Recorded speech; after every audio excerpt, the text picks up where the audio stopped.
Bom dia, irmãos.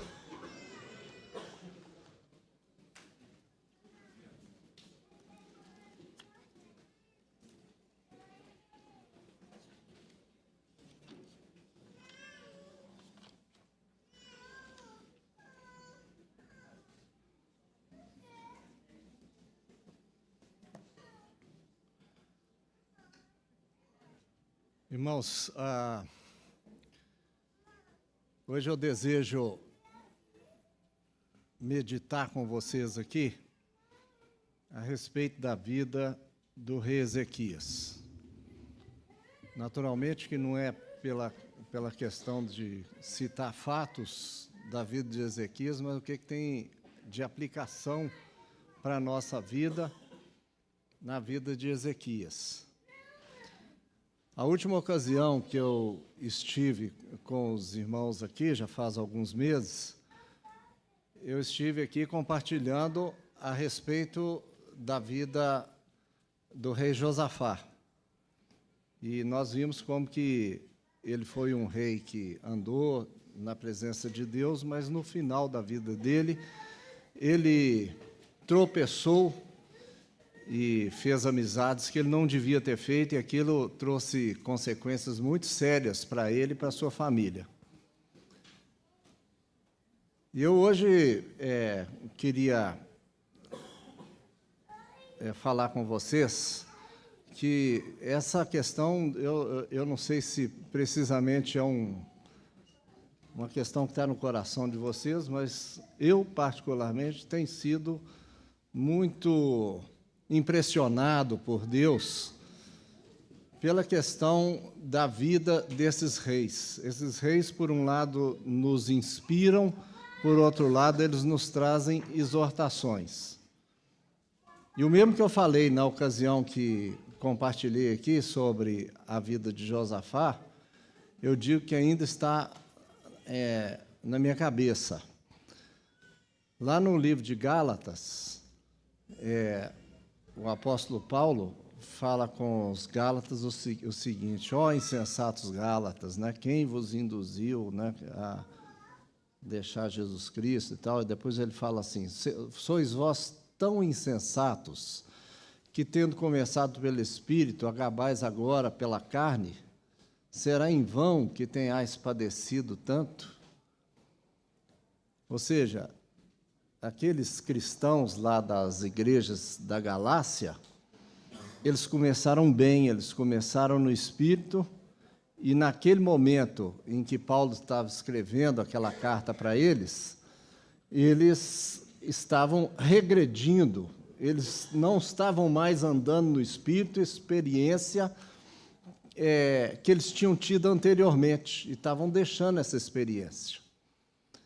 E eu tenho pensado muito, porque diversas cartas que o apóstolo Paulo escreve, mesmo Pedro e tudo, tem exortações para nós de perseverança, que nós precisamos começar bem e precisamos terminar a nossa vida bem também.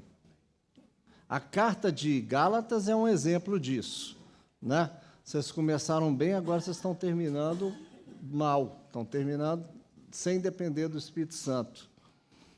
A carta aos Hebreus, ela trata da mesma coisa. A carta aos Hebreus, ela fala de pessoas que elas tinham recebido a Jesus como Salvador, elas tinham recebido a verdade e eles estavam regredindo e voltando para o judaísmo, né? E ali tem exortações sérias também para que aqueles irmãos, que eram, na verdade, hebreus dispersos por várias regiões, para que eles voltassem ao Evangelho, à essência do Evangelho, que eles não se tornassem legalistas. E eu podia citar muitos textos aqui onde a Bíblia exorta a que nós permaneçamos firmes naquela revelação inicial que Deus deu para nós. Eu acho que a experiência de muitos de nós que estamos aqui hoje é que Deus nos deu uma experiência profunda com Ele, com o Espírito Santo, recebendo a Jesus como Salvador, de tal maneira que Ele revolucionou a nossa vida no princípio. E nós corremos o risco, então, de tornarmos-nos pessoas que não são mais fervorosas, pelo contrário, são mornas, e deixarmos, não que nós vamos afastar completamente do Evangelho, que nós vamos nos tornar pessoas que, não sei, vai cair em pecados aí grosseiros, né? Mas os pecados, às vezes, são muito subjetivos, né? Então, a exortação que eu tenho recebido, eu queria passar para os irmãos, é nesse sentido. Então, já tivemos, há um tempo atrás, aqui, meditando na vida do rei Josafá, e hoje o propósito é meditar nessa vida de Ezequias, não é? Eu não sei se muitos de vocês já leram a história de Ezequias, ou talvez se já prestaram atenção nela, porque possivelmente a maioria aqui já deve ter lido a respeito de Ezequias. E a história de Ezequias talvez um dos reis em que a Bíblia mais fala sobre esse rei. É interessante que Ezequias é citado no livro de 2 Reis, é citado no livro de Isaías e também no livro de 2 Crônicas. Todos esses livros falam da vida de Ezequias, e às vezes, se nós lermos esses textos sem uma atenção prestando bastante atenção nos detalhes, nós vamos pensar que os relatos são todos, parece que iguais, parece que a Bíblia está repetindo esses relatos. E não é assim, né, irmãos? É muito interessante a gente perceber que esses 3 livros que falam do rei Ezequias, eles são similares aos evangelhos sinóticos, ou seja, Mateus, Marcos e Lucas, né? Mateus, Marcos e Lucas falam das mesmas experiências de Jesus, mas de perspectivas diferentes. E cada um ele enfatiza uma verdade do Evangelho.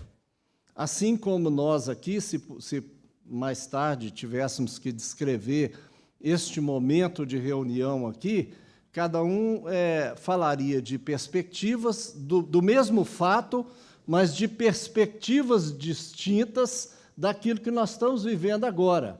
Eu estou vendo vocês de frente, não é? Vocês estão vendo os irmãos de costas, e estão me vendo de frente, não é? Então, é natural que nós vamos falar das mesmas coisas, talvez de uma forma um pouco distinta, mas não é que um está falando verdade, outro mentira. Cada um está vendo uma perspectiva, e a junção de todas elas vai dar a verdade completa. Esse é o que os evangelhos sinóticos falam. E também uma outra questão interessante que eu tive meditando a respeito dessa história de Ezequias, que aparece nesses livros todos, é que lá em Israel, na história lá do povo de Israel, tinham 3 funções assim, de liderança, daqueles que estavam à frente do povo de Deus naquela época, que eram funções importantes, não é? Uma era a função do rei, né? A outra era a função dos sacerdotes. Os sacerdotes tinham uma proeminência muito grande no contexto lá de Israel. E a terceira era a função dos profetas, não é? Você já deve ter ouvido que Jesus ele cumpria essas 3 funções: profeta, sacerdote e rei. E interessante, o livro de Reis trata da vida de Ezequias nessa perspectiva do domínio, do reinado, não é? O livro de Crônicas foi escrito por Esdras, que era um sacerdote, e ele trata nessa perspectiva sacerdotal, né? E, por sua vez, Isaías não tem dúvida que trata da vida de Ezequias nessa perspectiva profética, né? Então, cada um dá... Parece que os três estão falando a mesma coisa, mas com ênfases um pouco diferentes. Por isso, eu quero, em primeiro lugar aqui, relembrar a vocês fatos da vida de Ezequias, para depois, lá no final, nós meditarmos o que a vida de Ezequias tem para ensinar para nós, não é? Primeiro, eu desejo convidá-los a lermos aqui em 2 Reis, se não me engano, no capítulo 20.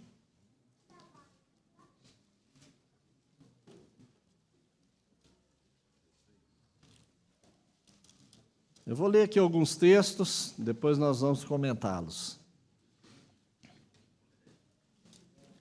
Melhor dizendo, não é o capítulo 20, é um pouco antes aqui. Deixa eu ver aqui qual o capítulo.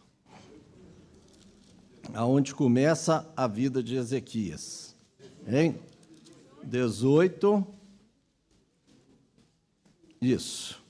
Verso 1.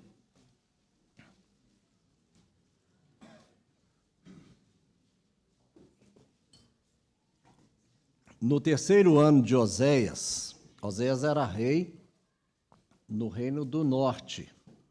Vamos lembrar aqui, desculpe eu às vezes falar umas coisas elementares que muitos de vocês já sabem, mas talvez para alinhar alguns que não estão... Oi?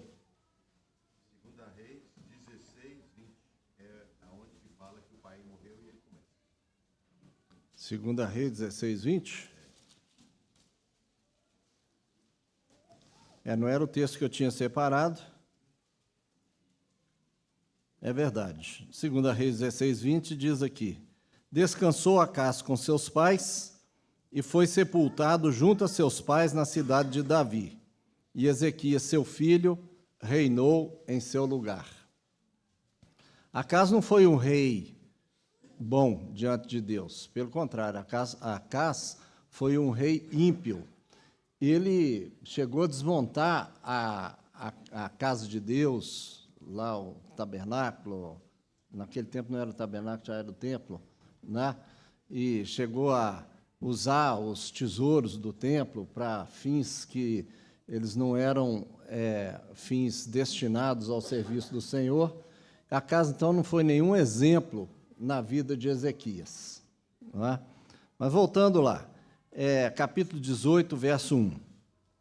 No terceiro ano de Oséias, filho de Elá, rei de Israel, então nós tínhamos lá, vamos lembrar, nós tínhamos o reino do norte, que naquela divisão que ocorreu depois da morte de Salomão, e aqueles reis que governaram a parte norte de Israel, nenhum deles foi algum rei que temia a Deus. Pelo contrário, todos os reis que governaram sobre a parte norte de Israel, eles foram ímpios. Eles se distanciaram de Deus. Eles seguiram o exemplo do fundador daquele reino, que era Jeroboão, e praticamente eu posso dizer que na vida de todos eles, a Bíblia fala o seguinte: fulano andou nos caminhos de Jeroboão, não é, que fundou outro tipo de culto, e nenhum deles voltou-se para o Senhor. Nesse tempo que Ezequias começou a governar, então Oséias governava o reino do norte. Ele era um descendente de Acabe. Começou a reinar Ezequias, filho de Acás, rei de Judá. Então, Ezequias não tinha exemplo nenhum. Nem o pai dele, Acás, tinha sido uma pessoa temente a Deus, nem os seus pares ali, aquele rei que estava no norte, também temia o Senhor. O ambiente para a vida de Ezequias era um ambiente bem hostil. Verso 2. Tinha 25 anos de idade quando começou a reinar, e 29 anos reinou em Jerusalém. Verso 3. Fez o que era reto aos olhos do Senhor, conforme tudo o que fizera Davi, seu pai. Então, Ezequias contradisse a expectativa que poderia existir em torno da sua vida, porque ele não teve exemplo em casa, da parte do pai dele, ele não tinha incentivo dos seus pares, ou seja, o rei lá do norte, não é? Não sei aonde foi que ele aprendeu os caminhos do Senhor, mas o fato é que Ezequias foi um rei que andou conforme Davi andou, né? Porque Davi é um parâmetro de comparação com os outros reis. Ele foi o rei conforme o coração de Deus. E Ezequias fez uma reforma espiritual lá no meio do povo de Israel muito grande. Ezequias restabeleceu o sacerdócio que tinha se perdido nesse meio tempo. Os sacerdotes, na época de Ezequias, ou antes, eu poderia dizer, eles já não tinham mais sustento para trabalhar lá no templo, para oferecer sacrifícios. Conforme eu falei, Acás, ele tinha pegado os utensílios do templo e tinha dado outra destinação para esses utensílios, tinha feito ídolos com as riquezas que haviam lá no templo, né? E Ezequias fez um movimento muito grande lá no reino de Judá. Se você lê em Crônicas, como eu disse, né, cada um tem uma perspectiva diferente. Então, Crônicas é que vai falar desse impacto espiritual que a vida de Ezequias teve sobre o povo de Judá. Ele conclamou os levitas a voltarem ao sacerdócio, a servirem ao Senhor. Ele levantou recurso para os levitas servirem na casa de Deus. Ele fez com que o povo de Judá fizesse uma aliança com Deus para que eles pudessem caminhar diante de Deus em obediência. Ele foi uma grande influência sobre o povo de Deus e um rei que, ao final, vamos ler aqui mais um texto lá em 2 Crônicas, capítulo 29, ou melhor, 2 Crônicas, capítulo 31.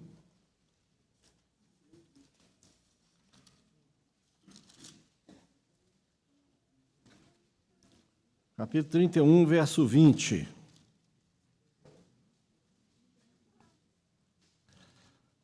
Eu estou tentando resumir essa parte da vida de Ezequias, né, que foi a parte mais importante, mas não é onde eu queria focar, por isso eu estou passando aqui rapidamente.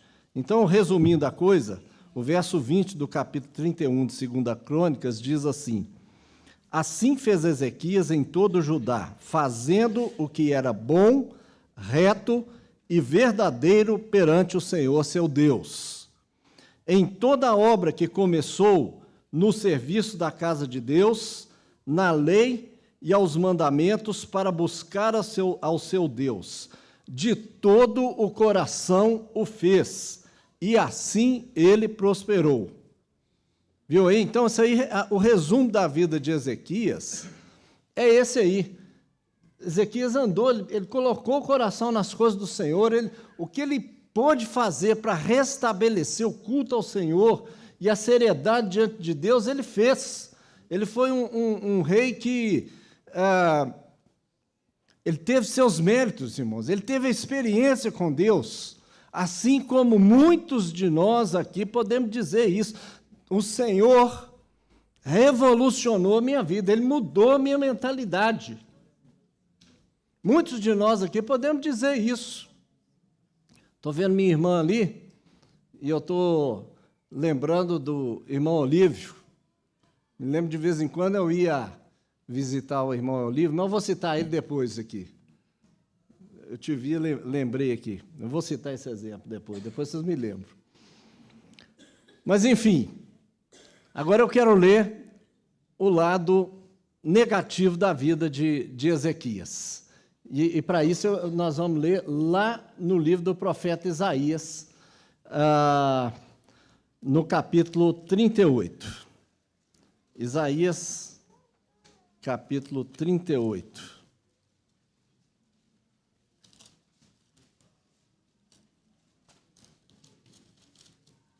Eu vou ler um texto mais longo e depois eu vou voltar comentando esse texto, tá? Presta atenção, se você ainda não leu com cuidado esse texto aí. Depois nós vamos avaliar algumas coisas que estão escritas aqui. Capítulo 38 de Isaías, verso 1. Naqueles dias, Ezequias adoeceu de uma enfermidade mortal. Veio a ele Isaías, filho de Amós, o profeta, e lhe disse: Assim diz o Senhor, põe em ordem a tua casa, porque morrerás e não viverás. Então virou Ezequias o rosto para a parede e orou ao Senhor.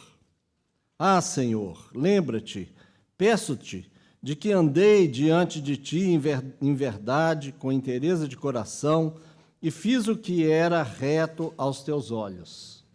E era verdade. Ele falou isso em verdade diante do Senhor. A avaliação de Deus foi essa aqui mesmo. E chorou Ezequias amargamente.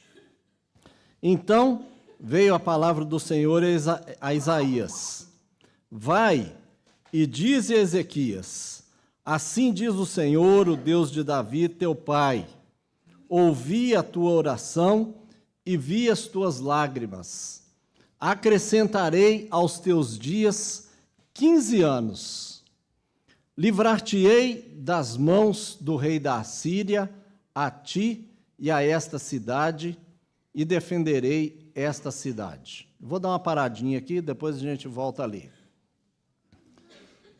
Agora, citar um pouquinho do contexto histórico lá, para a gente entender por que o Senhor está falando. Interessante porque, se você lê em Crônicas e for ler lá em Reis, eles falam desse fato também, da doença de Ezequias, e dá a impressão para nós de que essa doença dele foi depois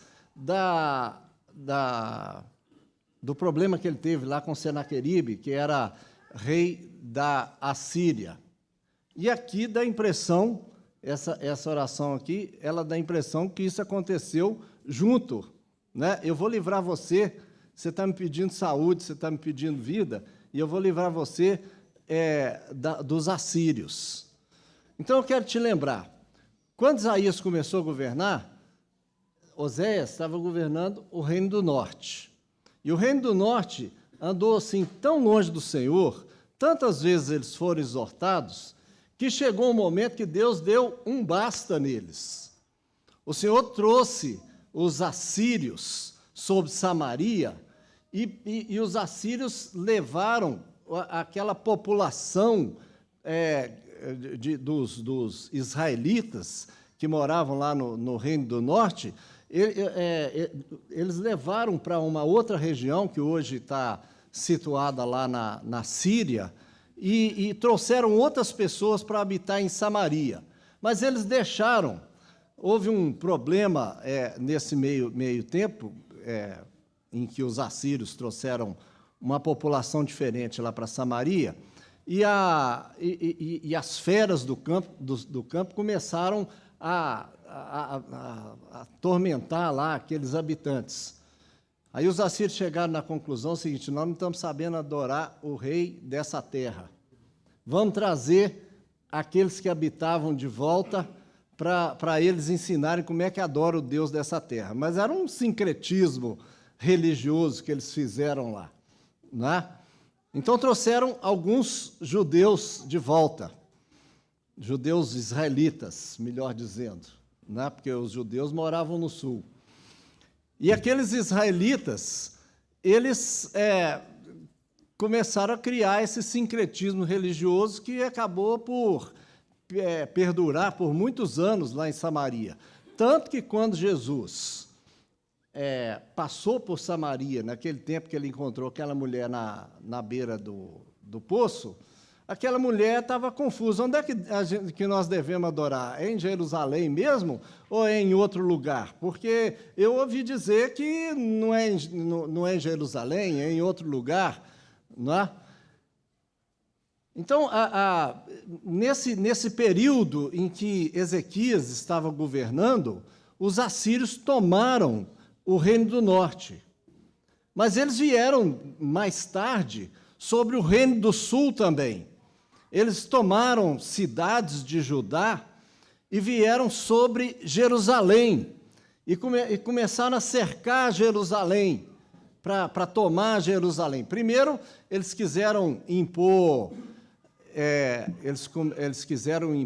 tributos sobre os judeus, e quando eu falo judeu, estou falando do Reino do Sul, e Ezequias, no princípio, até que se submeteu, depois ele se rebelou, ele não aceitou aquele negócio, né? Mais ou menos o que o Putin está querendo fazer lá na Ucrânia, né?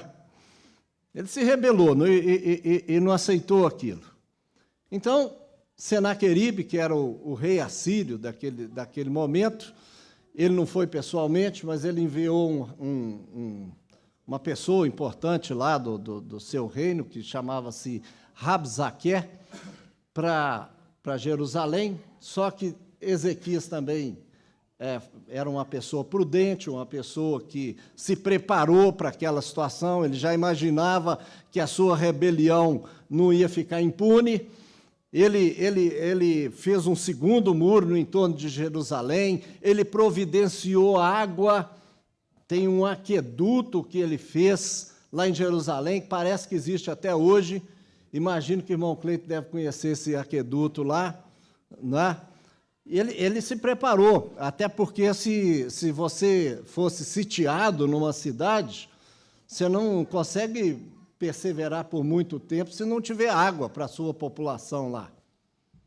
Bom, então, os assírios vieram e cercaram Jerusalém.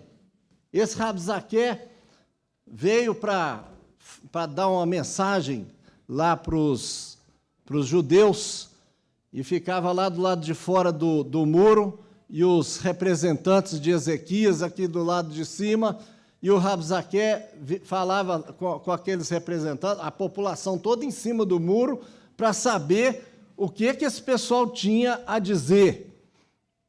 Então, ele virava para esses representantes e dizia: olha, o Ezequias está dizendo para vocês confiarem em Deus, mas Ezequias está enganando vocês.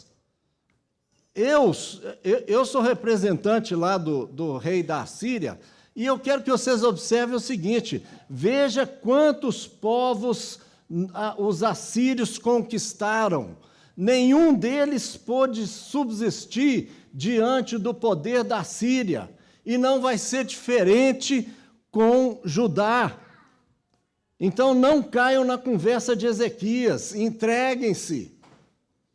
Vocês estão rebelados, mas entreguem-se, porque senão nós vamos entrar aí e vamos destruir tudo. Aquilo ficou uma situação difícil, né? Então, Ezequias foi diante de Deus, Ezequias orou, falou: Senhor, o senhor está vendo o que esse pessoal está falando? Eles estão dizendo que eu estou enganando essa população.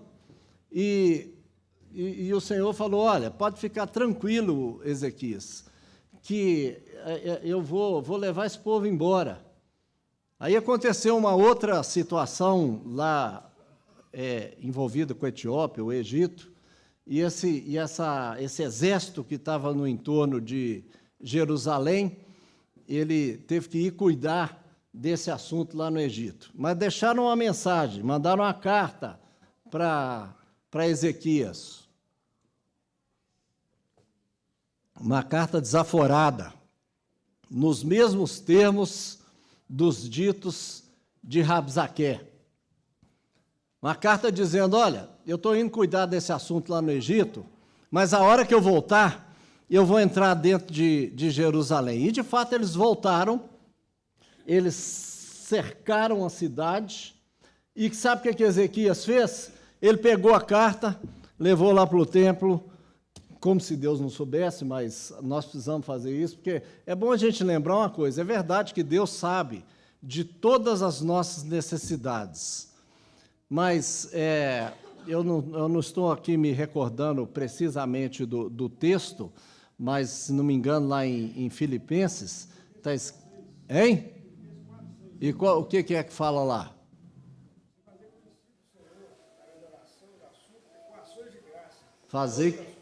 Fazer conhecidas diante de Deus as vossas súplicas, as suas necessidades. É verdade que Deus já sabe, mas você precisa ir falar com Ele. O Senhor quer ser acionado. E o que o Ezequias fez com aquela carta? Ele levou lá diante de Deus, colocou a carta diante do Senhor e começou a falar: ó, Senhor, olha que desaforo que estão falando do Senhor aqui. O Senhor vai deixar aí essa situação por isso mesmo? Vai ficar assim? Eles estão desonrando o nome do Senhor, estão dizendo que o Senhor não pode fazer nada, e vai ficar desse jeito? Aí o Senhor, mais uma vez, falou com ele: olha, eu vou tomar uma providência com essa situação. E lá, agora, se não me engano, em Crônicas, também em Reis fala isso, não é? A Bíblia diz que o Senhor colocou um anjo em que, numa mesma noite, morreram mais de 180 mil guerreiros no entorno de Jerusalém.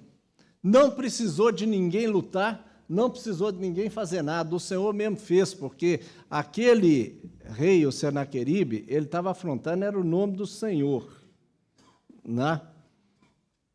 Por isso que, quando nós oramos, a primeira coisa que nós devemos colocar diante do Senhor é aquela questão que Jesus ensinou, né? Santificado seja o teu nome, seja feita a tua vontade, aqui na terra, como ela é feita nos céus. Senhor, não é a tua vontade que o Senhor seja desonrado, faça a tua vontade aqui, né?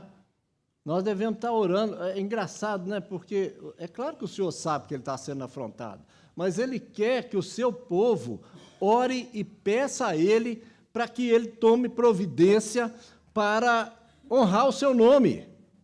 Ele quer que nós oremos para que a vontade dEle seja feita. Aí Ele toma providência, o Senhor tomou essa providência.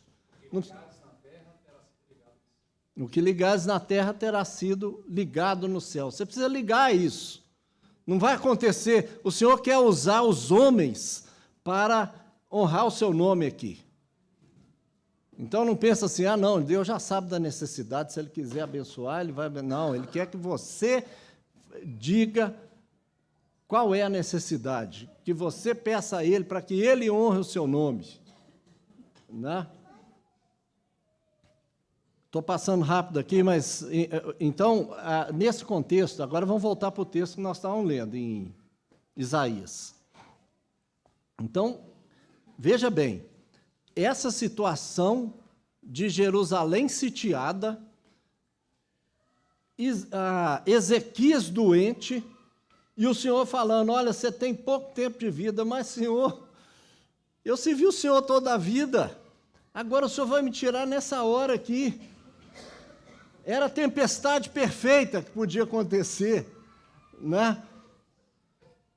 Aquilo que de vez em quando acontece na vida da gente, né?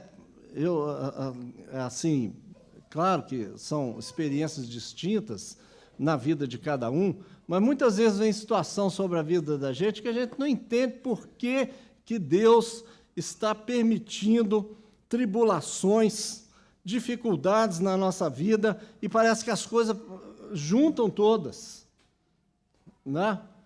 E tem uma razão, irmãos, que é a razão que eu queria depois me focar nela aqui, né? É porque, às vezes, nós precisamos das tribulações para que Deus trabalhe a santificação na nossa vida. Hebreus fala para nós que Deus é um Pai que nos disciplina. Ele sabe o que é melhor para nós. Nenhuma criança gosta de levar umas palmadas, nenhuma criança gosta de ficar de castigo, mas é uma bênção para elas terem um pai que possa discipliná-las. Para cada um de nós foi uma bênção, não é? E Deus é assim também. Às vezes nós precisamos de um tempo de tribulação para nós nos humilharmos, para que Ele possa tratar com a nossa vida. E nós vamos ver aqui que essa foi a razão porque Deus permitiu essa tribulação na vida de Ezequias. Então, vou ler novamente o verso 6. Livrar-te-ei das mãos do rei da Síria,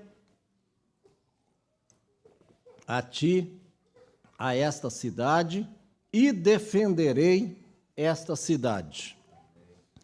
Isto te será da parte do Senhor, como sinal de que o Senhor cumprirá o que prometeu. Farei voltar 10 graus a sombra no relógio de Acás, pelos quais já declinou com o sol. Assim recuou o sol 10 graus, pelos quais já tinha andado. Você já viu o relógio andar para trás? O relógio atrasa, mas andar para trás ele não anda. Nesse caso aqui, o relógio andou para trás. Né? É verdade que nos outros 2 relatos aqui dessa situação de Ezequias, o Senhor falou, o que você quer? Você quer que eu adiante ou que eu atrase? Mas isso aí já estava no coração de Deus, o tempo, né? Aí Ezequias falou, bom, eu já vi o relógio, o tempo passar mais rápido do que eu imaginava, mas nunca vi o tempo andar para trás. E Deus deu esse sinal aqui, não é? O sol já tinha declinado. Interessante que agora, esses dias que nós estamos vivendo, estou falando agora do inverno, né? Nós percebemos como que o sol muda, né? O comportamento do sol, a hora do nascimento do sol e a hora do ocaso, né? Eu, particularmente, não gosto muito desse negócio de acordar de noite. Mas quando nós acordamos às 6 horas, ainda está escuro esses dias. Né? Aí vai passando ali pelas 6h30, aí começa a aparecer a luz. E também a gente vai sair do trabalho, é muito bom a gente sair de dia ainda, dá a impressão que nós estamos saindo cedo, mas 5h30 já escureceu. Né? Você já pensou? Sair. Aliás, eu não sei se todo mundo gosta, mas eu gosto muito de horário de verão. Eu acho que a gente aproveita melhor o dia, né? Já pensou? Você saiu às 5h30, 6 horas do seu trabalho, aquele negócio, nossa, não vai nem dar para eu fazer um exercíciozinho, fazer uma caminhada, alguma coisa. Aí o senhor volta o relógio lá para 4 da tarde. Muito bom, né? É o que Deus fez aqui, como um sinal pelo que Ele iria fazer na vida de Ezequias. Sabe que isso aqui tem um significado muito grande, né? Eu estava me lembrando de um texto, né, lá em Coríntios, que ele fala assim, assim se alguém está em Cristo, nova criatura é. As coisas velhas, as coisas antigas já passaram e tudo se fez novo. De certa forma, quando a gente crê no Senhor, quando o Senhor faz uma obra na vida da gente, nós ganhamos tempo. Parece que o nosso tempo é voltado atrás. Né? É claro que não é uma questão assim, física, né? Eu não vou ficar com 20 anos outra vez, mas o Senhor te faz aproveitar o tempo. Né? O Senhor renova o seu tempo. Né? E a mensagem que Deus deu aqui, através desse sinal para Ezequias, é que ele estava, olha, eu vou te dar uma nova oportunidade, Ezequias. ele não falou isso, ele falou que ia dar mais 15 anos para Ezequias, né? Mas, na verdade, ele voltou à vida de Ezequias 15 anos para trás, né? Já pensou? Eu não sei se você tem essa percepção. Eu, pelo menos, de vez em quando tenho, né? Mas eu fico admirado como que o tempo passou rápido, né? Nós podemos ver aqui, os irmãos, nós estamos caminhando aqui há tanto tempo, né? Há tanto tempo assim, quando nós pensamos em termos de anos, sei lá, já deve ter uns 40 anos que eu te conheço, né, Wellington? Por aí, né? O Cleiton, a maioria dos irmãos aqui, né? O tempo passou tão rápido, era um menino, né, irmão Cleiton? Agora está de cabelo branco, só eu que não envelheci. Essa percepção do tempo que passou, irmãos, o Senhor restaura o nosso tempo quando Ele... Sabe, eu lembrei do irmão Olívio, agora que eu quero falar dele. Eu vi a irmã ali e lembrei, né? Eu lembro que o irmão Olívio, quando ele creu no Senhor, não sei se todo mundo conheceu o irmão Olívio aqui, acho que não, mas grande parte da igreja aqui conheceu ele, né? Ele converteu, tinha uns 70 e tantos anos, não era, irmão? Quantos anos ele tinha quando ele converteu? 74, né? 74 anos o irmão Olívio tinha quando converteu. Se eu falar alguma coisa errada aqui, você me corrige. Mas eu me lembro de ir lá visitá-lo em algumas ocasiões. Se eu não estou enganado, ele aprendeu a ler por conta da Bíblia, não é? Irmãos, ele já tinha mais de 70 anos e não lia. Ele aprendeu a ler por conta da Bíblia. Para ler a Bíblia. Aí ele falava assim comigo, e certamente muito mais devia falar com a família lá, né? Irmão, eu renovei, eu remocei, voltei no tempo. É ou não é, irmão? Estou falando mentira. Ele falava isso? Né? Eu voltei no tempo.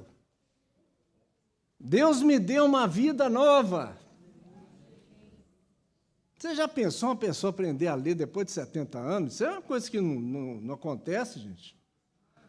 Mas o que Deus faz na vida da gente é te dar um tempo novo. Ele faz seu tempo voltar para trás. Os poucos anos de vida que ele teve, depois que ele creu no Senhor, né, com certeza foi um tempo de alegria que valeu pelos 70 que ele viveu antes. Foi ou não foi, irmã?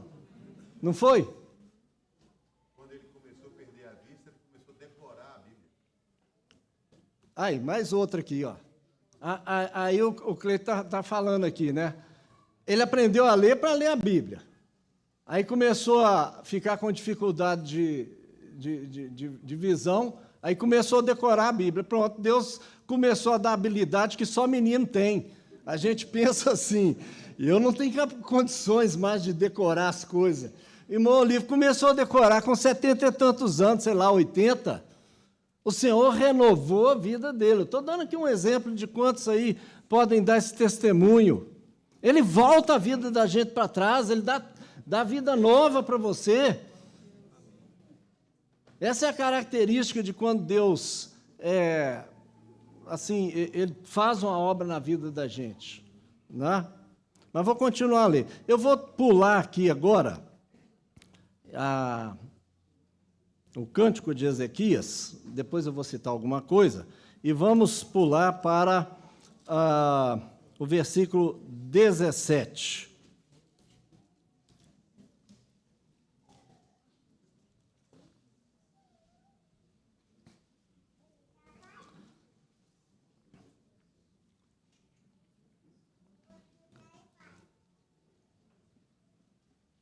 Bom, eu vou ler a partir do 15 aqui. Esse verso 15 aqui faz parte de um cântico que Ezequias fez depois que Deus deu a cura para ele. E Deus deu mais anos de vida para ele. Então, o verso 15 fala assim: mas o que direi? Ele falou comigo e ele mesmo fez isto. Tem doença, irmão, que é uma situação biológica. E tem doença que é de origem espiritual. Nós precisamos entender bem isso. Às vezes, o irmão, assim, sem discernimento, ele quer, para de tomar seu remédio, porque o Senhor vai te curar e tal. Irmão, você precisa ter discernimento para fazer essas coisas, sabe? Porque quando a doença é de cunho espiritual, uma oração, Deus vai não é que Deus não possa atuar através da oração, dos medicamentos e dos médicos, mas muitas vezes tem doença que elas não são curadas por remédio nenhum. Tanto que Tiago, lá no final, fala que nós devemos, lembra aquele trecho que fala assim, chama os presbíteros e eles ungindo com óleo, vão orar pelo enfermo e tal, e depois Tiago diz o seguinte, e se tiver cometido pecados, lhe serão perdoados. Meu entendimento, respeito o entendimento de outros, né, não é assim pacífico entre todos, mas meu entendimento naquela questão ali é que esta situação em que os presbíteros vão ungir com óleo e a pessoa vai ser curada é uma situação de pecado.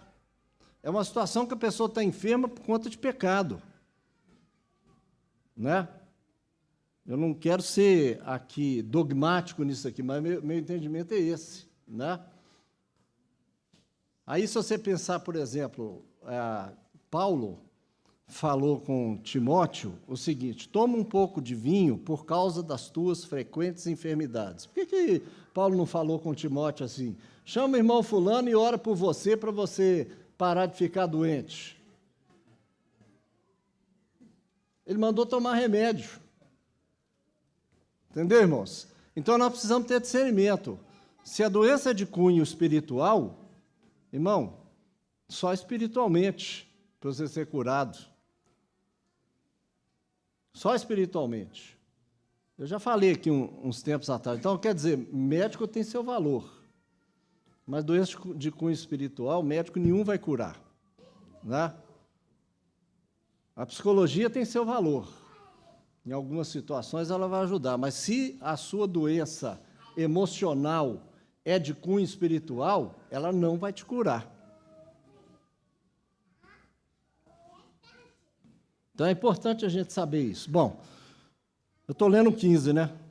Ele falou comigo e ele mesmo fez isso. Quem falou com Ezequias? Deus. Deus falou, andarei humildemente todos os meus anos. Deus falou uma coisa com Ezequias, que Ezequias chegou à conclusão que ele precisava andar de forma humilde. Alguma coisa estava acontecendo com Ezequias. Agora nós vamos parar aqui, nós vamos voltar lá para 2 Crônicas. 2 Crônicas, eu acho que não anotei aqui, mas vamos tentar achar aqui. 2 Crônicas, capítulo 32. Vamos ler aqui sobre a doença de Ezequias. A mesma coisa que nós lemos lá em Isaías. Verso 24. Naqueles dias, adoeceu Ezequias e estava à morte. Orou ao Senhor, o qual lhe respondeu e lhe deu um sinal. Nós já falamos que sinal é esse. Mas Ezequias não correspondeu ao benefício que lhe foi feito, pois o seu coração se exaltou. Isso foi depois, mas eu quero dizer o seguinte, sabe qual era o problema de Ezequias? Ezequias está falando lá, fica com seu dedinho aí e volta para Isaías. Ele falou comigo, ele mesmo fez isso, andarei humildemente todos os meus anos.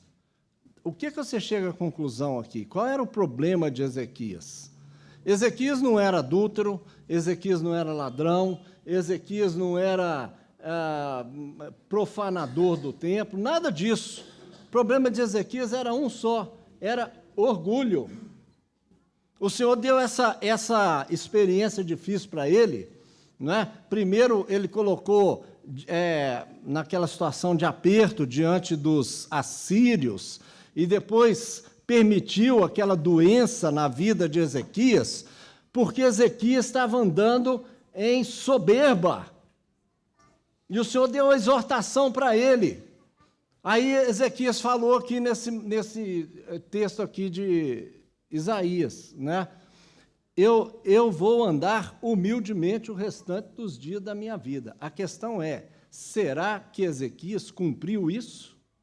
Aí nós vamos ver um pouco à frente aqui, capítulo 39 de Isaías, verso 1. Nesse tempo, Merodach-Baladã, filho de Baladã, rei de Babilônia, enviou cartas e um presente a Ezequias, porque tinha ouvido dizer que estivera doente e já tinha convalescido. Ezequias se alegrou com eles e lhes mostrou toda a casa do seu tesouro, a prata, o ouro, as especiarias, os melhores unguentos, toda a sua casa de armas e tudo o que se achava nos seus tesouros. Coisa alguma houve em sua casa ou em todo o seu domínio que Ezequias não lhes mostrasse. Então, o profeta Isaías veio ao rei Ezequias e lhe perguntou: o que foi que aqueles homens disseram e de onde vieram? Respondeu Ezequias: de uma terra remota vieram a mim, de Babilônia. E perguntou o profeta: o que foi que viram em tua casa? Respondeu Ezequias: viram tudo o que há em minha casa. Coisa alguma há nos meus tesouros que não lhes mostrasse. Então disse Isaías a Ezequias: ouve a palavra do Senhor dos Exércitos. Certamente virão dias em que tudo que houver em tua casa e tudo o que entesouraram teus pais até o dia de hoje será levado para a Babilônia. Não ficará coisa alguma, diz o Senhor, dos teus próprios filhos que procederem de ti e tu gerares, tomarão para que sejam eunucos no palácio do rei de Babilônia. Então disse Ezequias a Isaías: boa é a palavra do Senhor que disseste, pois pensava, haverá paz e segurança em meus dias. Em primeiro lugar, Isaías tinha acabado de lidar com os assírios. Então vamos lembrar, assim como nos dias de hoje, não é? O mundo sempre teve impérios dominantes. Bom, nós podemos lembrar que, antes de nós nascermos, você tinha o Império Britânico, que mandava no mundo inteiro, tanto que Israel está lá naquela região hoje, porque os britânicos mandavam naquela região lá. Aí, depois, com a Primeira e a Segunda Guerra Mundial, os Estados Unidos cresceram a sua influência no mundo e tornaram-se, eu diria, o dominador vamos dizer, o império que praticamente domina o mundo, não é? E agora, ao que tudo indica, nós estamos vivendo uma época que essa situação tende a ir mudando. Talvez a China, não sei o que vai acontecer aí pela frente. Naquele tempo também, os assírios, no tempo que Ezequias estava lá reinando, os assírios que eram o império dominante, eles conquistavam tudo e a todo mundo, eles mandavam e desmandavam, todo mundo tinha que pagar impostos para eles, não é? Mas depois que passaram os assírios, veja que os babilônios, aqui nesse tempo, eles já estavam dando as caras, eles já estavam por ali, mas com o tempo, a Babilônia começou a crescer, o poder, a influência dos babilônios começou a crescer, e os babilônios terminaram por aniquilar a Assíria. Houve uma mudança de de impérios, né? Só que nesse tempo que os babilônios vieram visitar a Ezequias, eles ainda não eram a potência que viriam a ser algum tempo depois. E os babilônios vieram com amizade. Puxa, Ezequias, você ficou doente. E o rei da Babilônia mandou um presente para ele ficou todo lisonjeado. Mas aquele era o inimigo, irmãos. Aquele era o inimigo e Ezequias não teve discernimento para saber que o inimigo estava entrando lá dentro da terra dele. E o que ele fez com o inimigo? Ele mostrou tudo que ele tinha. Ele mostrou as armas, ele mostrou as riquezas, fez os olhos dos babilônios crescerem em cima das riquezas dele, né? Mostrou que tipo de armamento ele tinha para resistir aos babilônios. Aquilo, com certeza, foi alguma coisa que preparou os babilônios mais tarde, para mais tarde entrarem lá em Jerusalém. Mas o que aconteceu com Ezequias? Foi falta de discernimento. Nós estamos assistindo hoje umas guerras, né? Eu acho, não sei se todo mundo está acompanhando aí. Agora, essa semana, foi o Israel que entrou no Irã. Sabe por que Israel é muito menor, irmãos? Muito menor em termos territoriais, e o exército deles é menor do que o exército lá do Irã. Não quero tratar disso, mas só quero dizer para vocês o seguinte: como é que eles prevalecem? Israel está prevalecendo pelo conhecimento. Sabe o que eles têm de muito forte? Eles são infiltrados lá dentro do Irã. Eles vão lá, eles conhecem, eles sabiam o que aconteceu essa semana agora, ao que tudo indica, é que eles sabiam onde estavam não só as pessoas mais influentes ali dos iranianos, como também as instalações nucleares que eles tinham lá. Então, conhecimento é tudo, irmãos. Conhecimento é tudo. Aí, o bobão desculpa o termo, né? Mas o bobão do Ezequias vem aqui, vem o inimigo aqui, ele vai mostrar tudo que ele tem. Ele não discerniu quem é que estava dentro da casa dele. É isso que acontece com gente orgulhosa, sabe, irmão? A Bíblia fala assim, onde estiver o teu tesouro, aí estará também o teu coração. E também diz o seguinte, Jesus que fala, né? A boca fala do que está cheio o coração. O tesouro de Ezequias baixou a guarda, irmãos. Naquele momento da vida de Ezequias, o tesouro dele eram as riquezas, era o exército que ele tinha, né? E baixou a guarda, ele ficou cego. Eu queria só lembrar de um texto. Você lembra daquele texto do capítulo 3 de Apocalipse, que fala sobre a igreja de Laodiceia, se não me engano? Apocalipse, capítulo 3. Olha o que fala aqui, se não é a mesma coisa que está acontecendo na vida de Ezequias. É que você é pobre, cego e nu. Aqui, verso 17, de Apocalipse 3. Dizes, rico sou e estou enriquecido, e de nada tenho falta, mas não sabes que és um coitado, miserável, e pobre, e cego, e nu. Sabe qual é o problema da pessoa arrogante que tem o coração naquilo que não é do Senhor? É isso, é cegueira. Você acha que é rico, mas, na verdade, você é pobre, você é miserável, você não está enxergando os riscos que você está correndo. Você está pondo Babilônio para dentro da sua vida.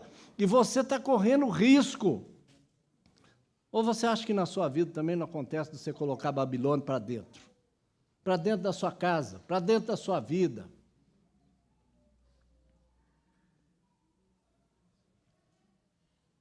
Então, a grande questão da arrogância, né, da gente colocar o coração numa coisa errada, é isso, você fica cego.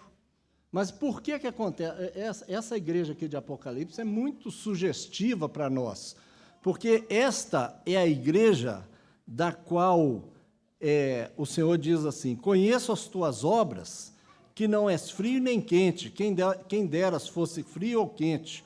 Assim, porque és morno e não és frio nem quente, vomitar-te-ei da minha boca.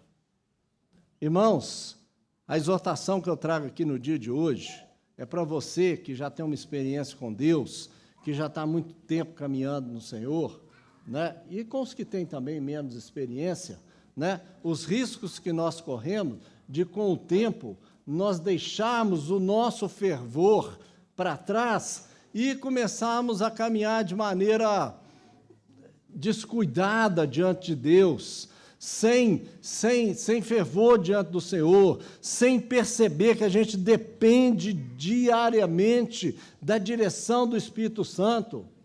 Tem gente que pensa assim: ah, não, eu já conheço a Bíblia toda, eu não preciso nem de ler a Bíblia, nem nada. É verdade, muitas vezes a gente conhece muito texto, mas o dia que você volta naquele texto, aquilo vira vida para você. Aí você começa a pensar assim: não, eu vou lá na reunião da igreja, mas aquela turma lá é toda mais nova do que eu. Ninguém sabe, às vezes até certo ponto é uma verdade, né? Até certo ponto. Ninguém sabe a Bíblia igual eu. Ninguém tem experiência como eu. Eu já tenho 40 anos de crente, né? Mas, irmão, esse não é o ponto. O ponto é o seguinte: se você está achando que você está por cima da carne seca, né? Vamos dizer, você é cego, você é pobre, você está nu, você está se expondo a risco. Eu tenho um texto aqui na cabeça que é lá de Hebreus. Vou tentar terminar aqui brevemente, mas eu preciso falar isso aqui. Hebreus capítulo 10. Aliás, antes de Hebreus, eu quero ler Colossenses com você. Vou tentar ver se eu consigo que esses aqui sejam os últimos textos que eu vou ler, tá? Colossenses capítulo 3, verso 12.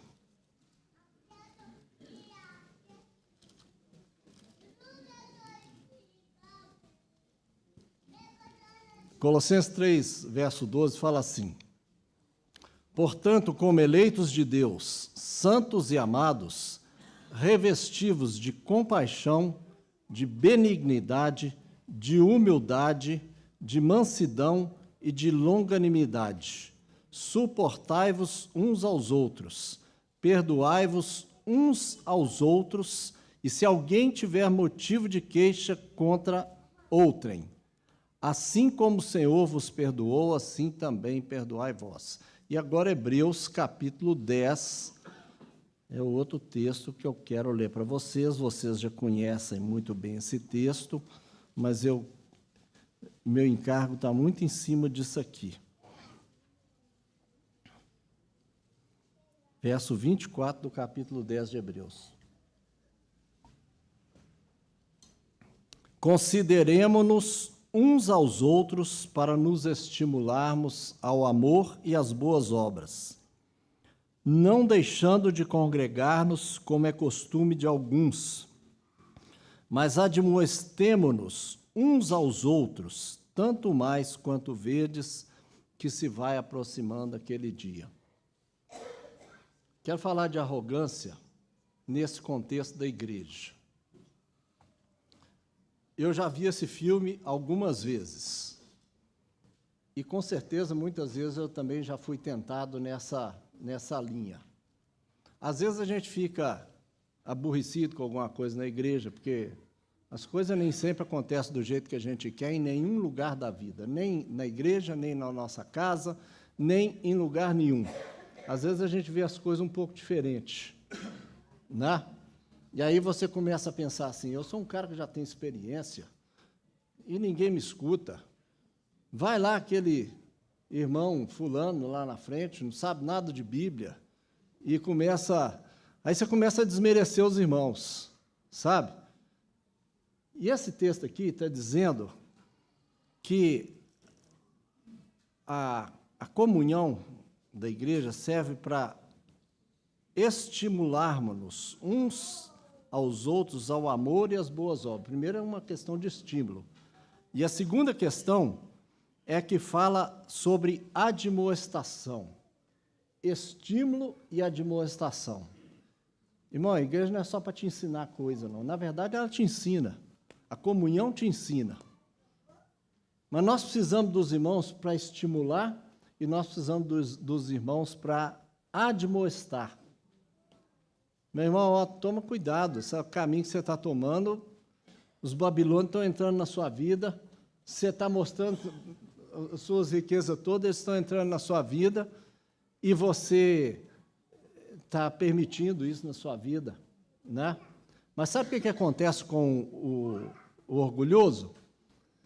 É que o orgulhoso pensa que ele não precisa receber exortação. Quem é você para me exortar, rapaz? Eu tenho 40 anos de crente, você converteu ontem, criança de fralda aí, né? Orgulho é isso aí, né? Provérbios fala, né? A soberba precede a ruína. Soberba precede a ruína.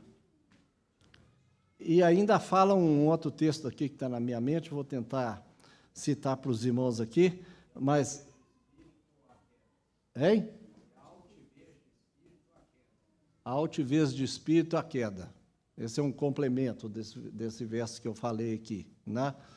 Mas tem um texto que fala assim, você vê um homem que é sábio aos seus próprios olhos, maior esperança há no insensato do que nele. Sabe qual é o problema da pessoa que é sábia aos próprios olhos? Sábia aos próprios olhos é a pessoa arrogante. Eu sei tudo, você não sabe nada, né? O problema do sábio aos seus próprios olhos é que ele acha que ele não tem que aprender mais nada. Ele acha que ele não precisa escutar ninguém. O insensato, em todo caso, ele pode, em algum momento, ter uma luz assim, opa, deixa eu escutar o fulano que está me exortando. Agora, se você sabe tudo, você não pode aprender nada com ninguém. Né?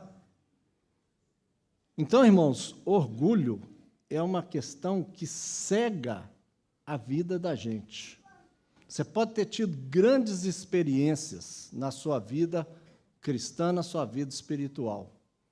Mas se você estiver andando em orgulho, não considerando os demais irmãos, você está correndo grande risco espiritual.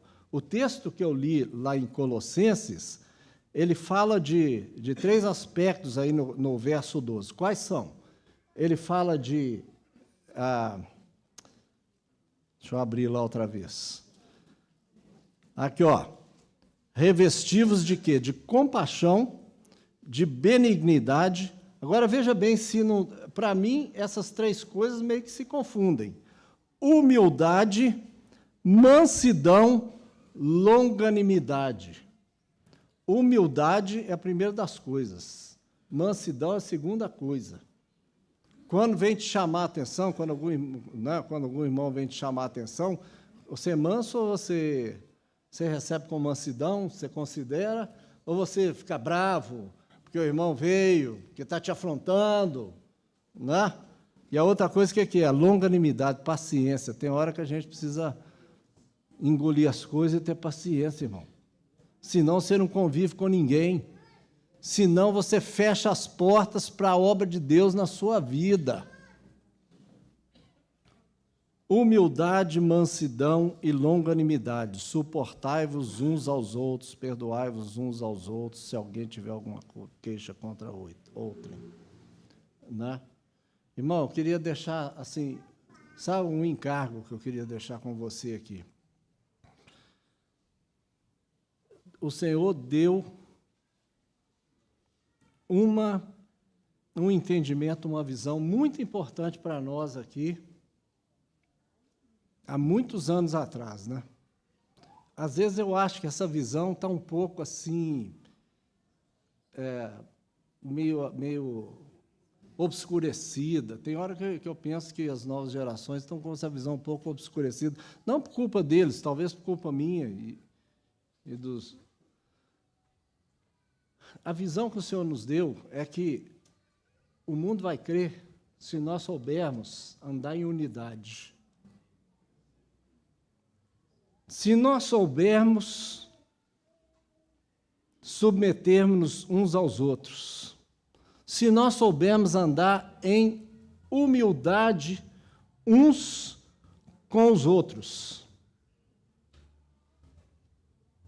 Você quer o quê? Você quer ser o presidente da igreja? É isso que você quer? Se for, está tudo errado, né? O maior tem que ser o que serve. Você quer que todo mundo reconheça que você tem 50 anos de crente, que você sabe mais Bíblia do que todo mundo. Quem é o irmão fulano para vir me exortar? É isso que a gente quer? Irmãos, o Senhor nos deu uma visão. Nós precisamos andar em unidade. Para andar em unidade, a gente não pode ser como Ezequias. Nós não podemos entregar o ouro para o bandido. Às vezes o seu orgulho é outra coisa que não seja questão espiritual. Você é orgulhoso por causa da vida pregressa. A gente não vive do passado, a gente vive daquilo que nós estamos vivendo hoje. O seu passado pode ser muito glorioso, mas você precisa viver o Senhor, o fervor do Senhor no dia de hoje. Não seja como Ezequias. Eu não vou me estender mais aqui, né? Nós podemos fazer 1000 outras aplicações para a questão do orgulho, né? Eu vou terminar agora, eu falei que ia ler só 2 textos, mas vou ler um terceiro aqui, só para terminar, lá em 2 Crônicas, capítulo, aquele último capítulo que a gente leu de 2 Crônicas, 32. 2 Crônicas 32.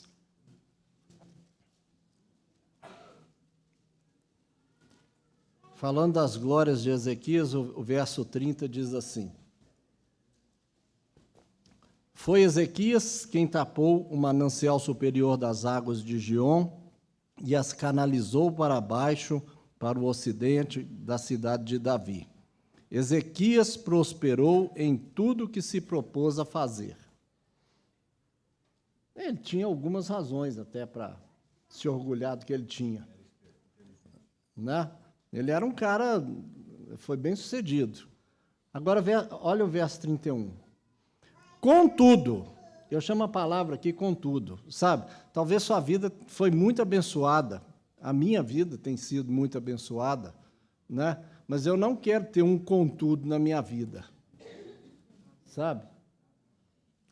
Essa aqui é a questão com esses reis que eu tenho meditado. Contudo, tem uma ressalva.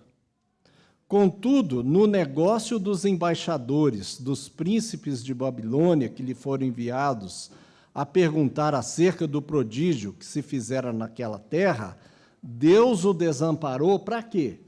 Para testá-lo, a fim de saber tudo o que havia no seu coração. Viu por que Ezequias passou por provação? Por que Ezequias passou por aquela doença?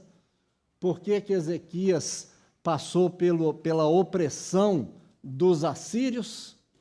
Tinha um problema no coração de Ezequias, né? Talvez tenha um problema no meu coração, talvez tenha um problema no seu coração, e a gente, às vezes, não permite que o Senhor trate esse problema no nosso coração. Né?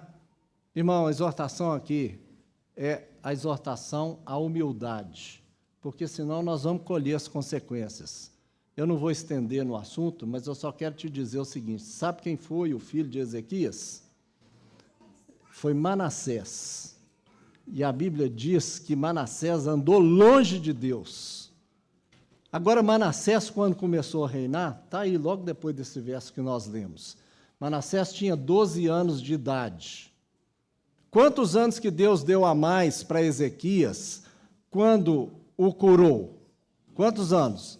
15 anos. Manassés tinha quanto quando começou a reinar, que depois que Ezequias morreu? Tinha 12. Portanto, Manassés nasceu em que época? Depois que Deus tinha trabalhado na vida dele. Não é? Agora, você acha que Ezequias deu bom exemplo para Manassés? Você não acha que essa arrogância de Ezequias terminou por prejudicar a vida de Manassés? Lá na frente, a Bíblia fala assim, que Deus entregou Jerusalém aos babilônios por causa dos pecados de Manassés. Viu, irmão? Viu? Ele trouxe consequência para a família dele, a arrogância dele trouxe consequência para a família dele. Eu estou fazendo uma única aplicação aqui, né? Aí você começa a pôr defeito nos irmãos todos. Irmão, deixa eu falar uma coisa com vocês aqui. Eu estou estendendo, desculpa, irmão, mas só quero falar uma coisa. Às vezes nós sentamos aqui em volta dessa mesa aqui, na quarta-feira, eu e os outros irmãos aqui que nós estamos na liderança. Aí nós começamos a pensar na vida no irmão fulano, irmão Beltrano, grandes servos de Deus, que Deus tem usado e tudo. Sempre tem um porém, tem uma ressalva na vida de cada um.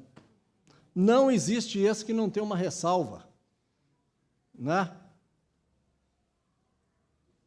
E Deus precisa trabalhar na vida de todos. Né? Agora eu te digo, você vai deixar a comunhão por conta disso? Você vai colher consequência naturalmente, mas sabe quem é que vai colher consequência também? Sua família, seus filhos. A comunhão da igreja é uma bênção, não só para mim, para a minha família também. Não seja arrogante, irmão. Não seja arrogante. Não ache que você é o bonzão espiritual. Né? Amém. Eu não vou estender mais. Que Deus nos abençoe e nos dê a graça de meditar nisso aí. Amém? Irmão Cleito, faz uma oração.